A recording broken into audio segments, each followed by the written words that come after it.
Kwa kweli kuelekea msimu wa 3 wa tuzo za Baraza la Michezo la Taifa, maandalizi yako kwa asilimia 99.9. Kwa hiyo ni asilimia moja tu ambayo imebakia kuikamilisha, na hasa hii itakuwa katika kuikamilisha hiyo siku.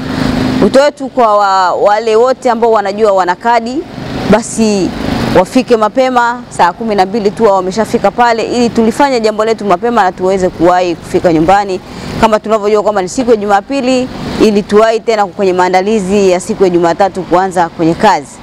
Na tuzo za mwaka huu kwa kweli ni za kipekee sana, na kwa kweli watu wasisite kufika kwenye tukio hilo kwa wale wenye kadi, lakini wale ambao hawana kadi tutakuwa mbashara kwa vyombo mbalimbali ikiwemo Azam TV. Na tuzo ambazo moja ya tuzo ambazo zinagombaniwa ni ile tuzo ya mwanamichezo bora, ambapo kwa nafasi ya wanaume kuna wanaume na watoto wa kike na wenyewe. Kwa wanaume kuna Felix Simbu kwa mchezo wa riadha, kuna Fadhili Majiha kwenye ngumi za kulipwa, lakini kuna Yusuf Changarawe kwenye ngumi za wazi. Kwa upande wa wanawake yuko Madina Idi wa mchezo wa golf, yuko Asha Abdalla, kuna Rehema Abdalla wa ngumi za kulipwa, lakini vile vile na yuko Aisha Masaka wa mpira wa miguu.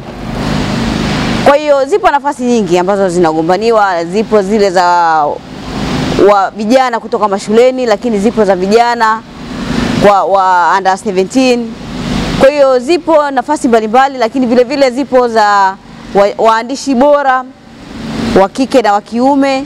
Kwa mfano kwa upande wa wanaume yupo Isa Ndokeji kutoka ITV, kuna Steve Kigora kutoka TBC, lakini vile vile kuna Juma Mohamed kutoka Channel 10. Na kwa upande wa wanawake yuko Fatuma Chikawe kutoka Azam TV, lakini yupo Sada Akida kutoka Daily News Online, yuko Rachel Palanjo kutoka Habari Leo. Kwa hiyo zipo tuzo za aina tofauti tofauti. Kwa hiyo wadau mfike, wale wenye kadi, ili muweze kujionea ni namna gani tunavyosherekea yale ambayo wanayafanya wanamichezo wetu na waandishi wetu wa habari za michezo. Wito wetu bado nasisitiza kwamba wadau wajitokeze mapema, tufike mapema, na dress code ni black and gold. Kwa hiyo hilo tulizingatie sana, ili basi tupendezeshe ukumbi wetu na tufanye yale ambayo yanatakiwa kwa wakati, na tufike kwa wakati, na dress code izingatiwe, ili basi jambo letu liende vile tulivyolipanga.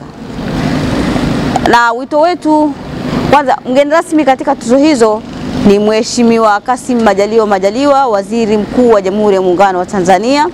Na wito wetu kwa wale ambao hawatabahatika basi kuzipata tuzo hizo, wasione kwamba ni mwisho. Hizi tuzo ni muendelezo, na kila mtu afanye bidii katika michezo, katika mashindano mbalimbali ya kimataifa, ili basi kila mtu aweze kufaidika na tuzo hizo, na kila mwaka zitakuwa zinaongezeka na zitakuwa na ubora zaidi.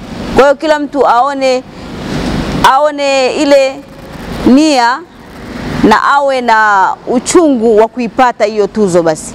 Kwa sababu sio baraza peke yao ndio wanatoa hizi tuzo, wapo wadau mbalimbali ambao wanatoa tuzo. Basi kila mtu basi iwe ni kuonyesha hamasa. Tunafanya hivyo kuonyesha hamasa kwa wale ambao wapo kwenye michezo, ili waweze kufanya vizuri zaidi, lakini na wale ambao wako nje basi waweze kuhamasika kuingia kwenye michezo. Kwa hiyo wote tuendelee kujitahidi, kila mtu anaweza kuipata hii tuzo, kwa sababu hii ni muendelezo. Sawa.